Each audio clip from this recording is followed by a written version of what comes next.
ये ऊपरी सदन का सविशेष महत्व देखता हूं, क्योंकि हमारे यहाँ शास्त्रों में कहा गया है, न सा सभा यत्र न सन्ति वृद्धाः वृद्धा न ते यो न वदन्ति धर्मम धर्मः सनो यत्र न सत्यमस्ति सत्यम न तत् यत् छलम ध्रुपति।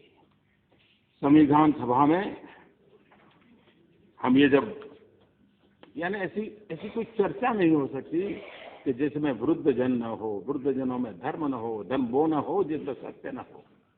ये वो सभा है, और इसलिए मैं समझता हूं राज्यसभा का अपना एक महत्व है, उसका एक विशेष भूमिका है।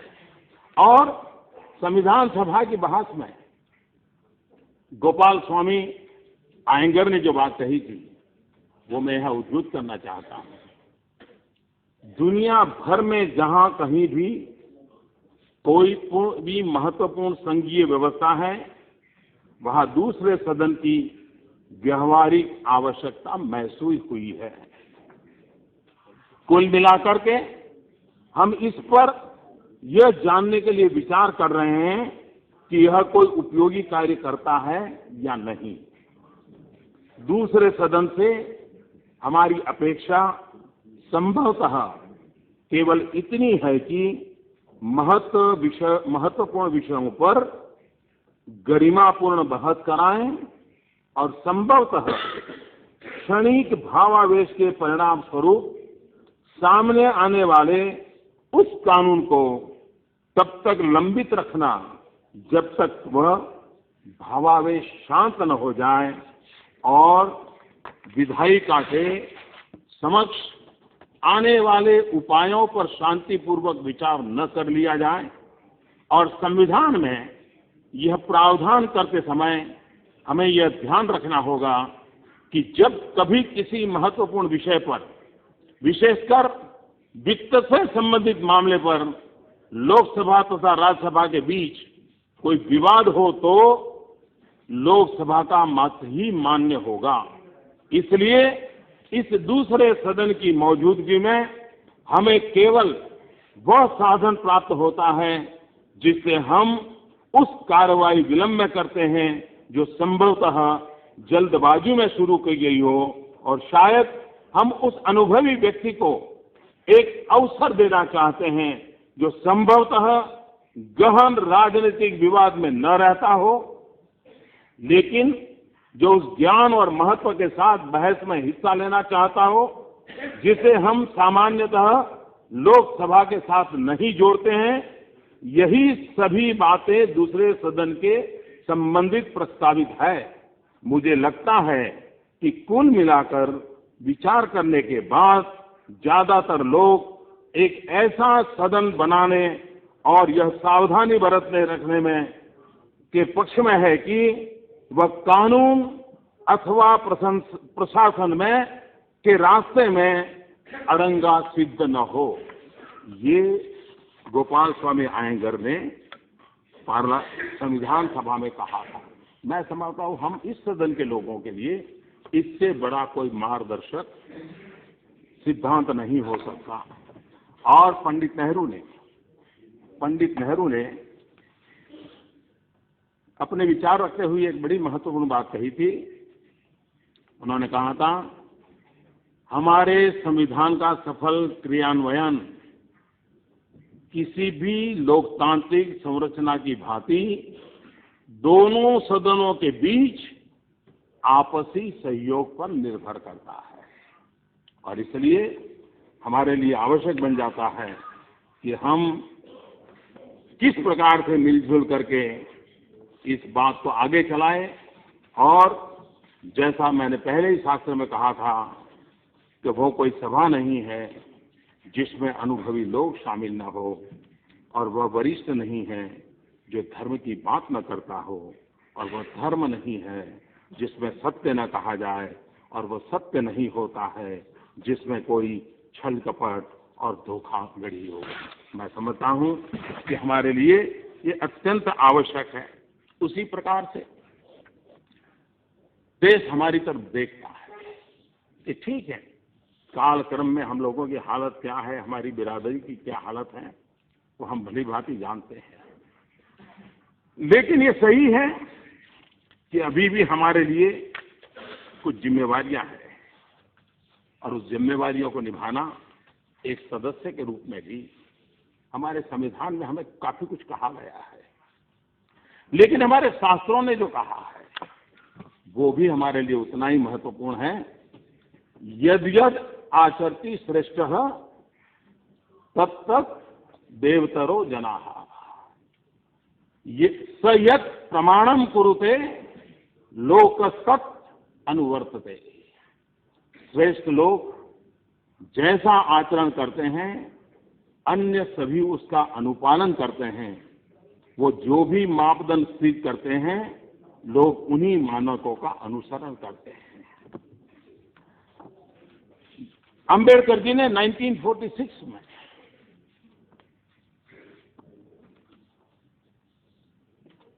एडमंड बर्क को उद्गर्ष करते हुए कहा था, it is easy to give power, it is difficult to give wisdom. और पूरा मैं अनुवाद पढ़ देता हूं। शक्ति हाथ में लेना जितना आसान है, बुद्धि विवेक धरोहर में पाना उतना ही कठिन है। आइए हम अपने आचरण से प्रमाणित करें कि यदि इस सभा ने अपने आप को कुछ सार्वभौमिक शक्तियां दी है तो उन शक्तियों को उचित प्रयोग भी बुद्धि विवेक से ही होगा। हम केवल इसी मार्ग से सभी को साथ लेकर आगे बढ़ सकेंगे। एकता की दिशा पर चलने के लिए यही मात्र रास्ता है। आदरणीय सभापति जी, हमारे संविधान निर्माताओं ने इतना सारा सोचा, लेकिन एक बात उनको सोचने की जरूरत नहीं लगी। और ऐसा क्या हुआ कि हमें उस रास्ते पर चलना पड़ा? दोष उनका नहीं था, उनका हम पर भरोसा था और इसलिए उन्होंने इस दिशा में नहीं सोचा। और तब जाकर के इसी सदन को, चाहे ऊपरी सदन हो चाहे लोकसभा हो, हम लोगों को एथिक कमेटी का निर्माण करना पड़ा। संविधान सभा के सदस्यों को कभी ये जरूरी नहीं लगा होगा कि कभी एथिक कमेटी की निर्माण करना पड़े। इस सदन को एथिक कमेटी का निर्माण करना पड़ा और ये एथिक कमेटी के पीछे मैं किसी की आलोचना नहीं कर रहा उस तरह। हम राजनीति में जो लोग हैं, हमारी एक जिम्मेवारी का संदेश भी देते हैं। जब हमारे यहाँ कुछ सदस्यों के द्वारा छोटी मोटी हरकतें हुई तो यही सदन की हिम्मत है कि उन्होंने सदन की मर्यादा को, लेकिन ये आवश्यक है, सभापति जी मैं आग्रह करूंगा, ये आवश्यक है कि हमारे सभी सदस्यों को बार बार एथिक कमेटी के जो उसूल है, जो निर्माण हुआ है, बार बार उनको कहते रहना पड़ेगा, उनको बताते रहना पड़ेगा, क्योंकि हम सब कोई गलती न कर बैठे और ये जो हमारा दायित्व बनता है। लेकिन इसके संबंध में मैं कहना चाहूंगा, 14 अगस्त 1947 डॉक्टर राधाकृष्णन जी ने जो कहा है, उन्होंने जो कहा है वो मैं समझता हूं हम लोगों की जिम्मेवारी है। डॉक्टर राधाकृष्णन जी ने कहा 14 अगस्त को, अगली सुबह से आज रात के बाद हम ब्रिटिशर्स को दोष नहीं दे सकते। हम जो कुछ भी करेंगे उसके लिए हम स्वयं जिम्मेदार होंगे। स्वतंत्र भारत को उस तरीके से आंका जाएगा जिस तरीके से भोजन, कपड़े, घर और सामाजिक सेवाओं से जुड़े मुद्दों पर आम आदमी के हितों की पूर्ति की जाएगी। जब तक हम ऊंचे पदों पर मौजूदा भ्रष्टाचार को खत्म नहीं करेंगे, भाई भतीजावाद, सत्ता की चाह मुनाफाखोरी और काला बाजारी को जड़ से नहीं उखाड़ेंगे, जिसने हाल के समय में इस महान देश की छवि को खराब की है, तब तक हम प्रशासन, उत्पादन और जीवन से जुड़ी वस्तुओं के वितरण में कार्य कुशलता नहीं बढ़ा पाएंगे। ये 2015 1 दिसंबर का भाषण नहीं है, ये 14 अगस्त को डॉक्टर राधाकृष्णन जी देख रहे थे कि कैसे कैसे संकटों से हमें गुजरना है, और इसलिए इन महापुरुषों का स्मरण करना हमारे लिए आवश्यक होता है कि क्या हुआ कि ये बातें छूट गई, दोबारा हम पुनः स्मरण करें, फिर संकल्प करें, फिर चल पड़े। अभी भी देर नहीं हुई है। 125 करोड़ का देश, 800 मिलियन 65 से कम आयु की जनसंख्या हो, उस देश को निराश होने का कोई कारण नहीं है। हमारे पास ऐसे महान पुरुषों की विरासत भी है और हमारे पास उन नौजवानों के सामर्थ्य के अवसर भी हैं। हम दोनों को मिलाकर के हम कैसे करें, उसकी ओर हमने आगे देखना है। कभी कभार हम डॉक्टर बाबा साहब आम्बेडकर को जब याद करते हैं तो मैं कुछ बातें ये कहना चाहता हूं। संविधान के द्वारा, और ये बात सही है कि हमारा संविधान एक सिर्फ कानूनी मार्गदर्शन की व्यवस्था ही सीमित नहीं है, वो एक सामाजिक दस्तावेज भी है। और जितने उसकी कानूनी सामर्थ्य की हम सराहना करते हैं, उतनी ही उसके सामाजिक दस्तावेज की ताकत की भी सराहना और उसको जी करके दिखाना, ये हम लोगों का दायित्व बनता है।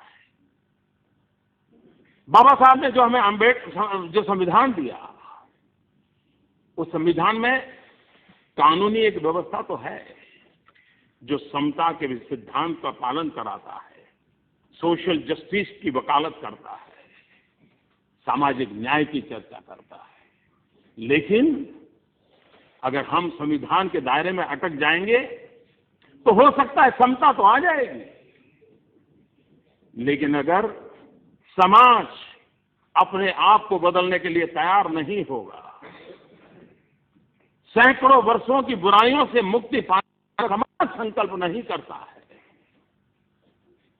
जो पाप हमारे पूर्वजों के द्वारा हुए हैं, उन पापों का प्रक्षालन करने के लिए हम और हमारी आने वाली पीढ़ियां तैयारी नहीं करती हैं, तो बाबा साहब आम्बेडकर का सोशल जस्टिस की ताकत हो, समता की ताकत हो, वो पूर्ण करने का दायित्व एक समाज के नाते भी हमको उठाना पड़ेगा।